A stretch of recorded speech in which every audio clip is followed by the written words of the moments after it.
হরে কৃষ্ণা, জয় জগন্নাথ। বন্ধুরা, আমি কেয়া চলে এসেছি তোমাদের সামনে।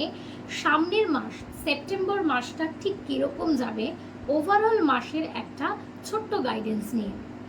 তো কার্ড শাফেল করে আগেই আমি বেশ কিছু কার্ড যেটা ডিভাইনের দ্বারা আমার কাছে চলে এসছে, তো সেই কার্ডগুলোর বিচারে জাস্ট একটা ওভারঅল আইডিয়া দিতে যাচ্ছি যে সামনের মাসটা কারোর সাথে ঠিক কি হতে চলেছে। এই মুহূর্তে যারা ভিডিওটা দেখছো তাদের সাথে ঠিক যেই পার্টগুলো রেজোনেট হবে সেগুলো তোমরা সময় যেতে যেতেই বুঝতে পারবে।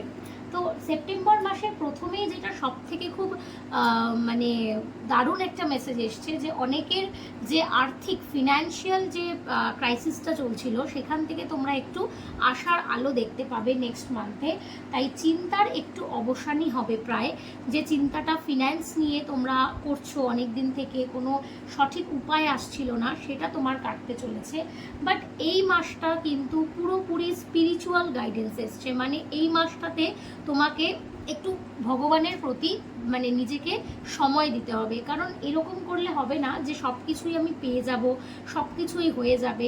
একটা জিনিস আমাদেরকে মাথায় রাখতে হবে, যদি তুমি এই মুহূর্তে ভিডিওটা দেখো তার মানে তুমি অ্যাস্ট্রোলজিকে বিশ্বাস করছো। তো কারণ ট্যারো একটা অ্যাস্ট্রোলজিরই পার্ট। তো অ্যাস্ট্রোলজি বা ট্যারো যেটাকেই তুমি বিশ্বাস করো না কেন, এগুলো কিন্তু সবই ডিভাইনের সাথে কানেক্টেড। তুমি ধরো রেমেডি করছো, তুমি ব্রেসলেট পরছো, তুমি আমার ভিডিও দেখছো, তুমি আরও অনেককে ফলো করছো, কিন্তু তুমি নিজে ডিভাইনের কাছে কখনোই কিছু অ্যাপ্রোচ করছো না, তাহলে কিন্তু তোমার কোনো ব্রেসলেট কোনো মন্ত্রই কাজ করবে না। তাই তাদের জন্য একটা খুব সুন্দর গাইডেন্স, ভগবানের থেকে দূরে যেও না, ভগবানের সাথে থাকো, ভগবানকেই তোমার সেই গাইড বানাও যে কিনা তোমার প্রত্যেকটা স্বপ্ন পূরণ হওয়ার জন্য তোমাকে হেল্প করবে। আর যদি তুমি ভগবানের থেকে নিজেকে একটু একটু করে দূরে সরিয়ে ফেলো তাহলে কিন্তু তোমার যে স্বপ্ন সেটাও থেকে যাবে কিন্তু অধুরা।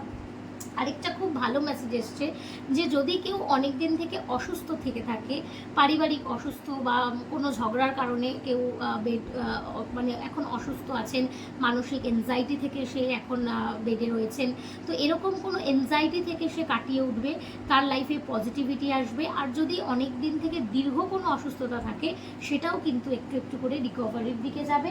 আরেকটা যেটা খুব ভালো মেসেজ এসছে দেখো, সেটাও কিন্তু তোমাদের জন্য খুবই পজিটিভ মেসেজ যে এই মাসটায় তোমরা চেষ্টা করবে একটু দান ধ্যান করার। কারণ দান ধ্যান এমন একটা জিনিস, যদিও সেটা মাস স্পেসিফিক নয়, কিন্তু এই সেপ্টেম্বরের রিডিংয়ে যেহেতু এই কার্ডটা এসছে তাই এটা নিয়ে তো কথা বলতেই হয়। ধরো অনেকে আমাদের অনেক সময় বললে এটা আমাকে একটু দিয়ে দিস তো, এটা করে দিস তো, তো আমরা কি করি সেটা তাকে দিয়ে দিই, কিন্তু হয়তো সে ওই জিনিসটা নিয়ে কোনো খারাপ কাজ করলো, তাহলে রেজাল্টটা কিন্তু আমাকেই ভুগতে হবে। তাই জন্য দান কিন্তু সব সময়ের জন্য ভেবে চিন্তে করবেন যে আমি কোথায় দানটা করলে কাজে দেবে আর কোথায় দানটা না করলে কাজে দেবে না।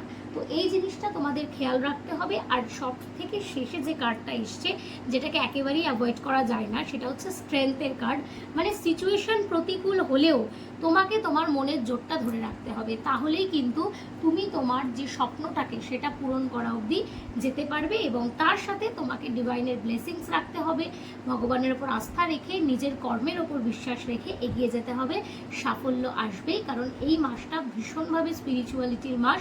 তো এই মাসটাতে তোমাদের লাইফে অনেক বেশি ধার্মিক কাজকর্ম যদি তোমরা করো, প্রথমেই আছে গণপতি বাপ্পার পুজো, যেটা দিয়ে আমাদের মানে সমস্ত পুজোর প্রথম পূজনীয় হচ্ছেন গণপতি বাপ্পা, তো তারই উৎসব। তাই জন্য এই মাসটা অনেক অনেক ভালো ভালো ব্লেসিংস আমাদের লাইফে আসতে চলেছে। তো খুব পজিটিভ হবে এই সামনের মাসটা। তো সবাই এই রিডিংটাকে ক্লেম করার জন্য কমেন্টস করো জয় জগন্নাথ। তো দেখা হবে পরের রিডিংয়ে। সবাই সুস্থ থেকো, ভালো থেকো।